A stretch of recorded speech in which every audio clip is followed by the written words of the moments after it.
gospodu dragemu Adonu, da je bil med nami, da nam je pomagal odkrivati spreobrnenje, to veliko nalogo vsakega od nas, zdaj pa okrepčani z Jezusovim telesom, z njegovo besedo, tako rekoč na nek način že na poti spreobrnenja, pa ste vsi lepo povabili, da se še zadržite tukaj pred župniščem, kjer se boste še malo lahko okrepčali svoja telesa.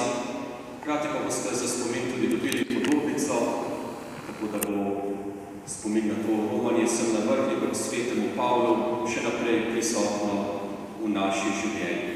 Res hvala vam tudi vam vsem, da ste se pridružili temu romanju in da nas res ta klic k spreobrnenju še naprej spremlja v našem življenju.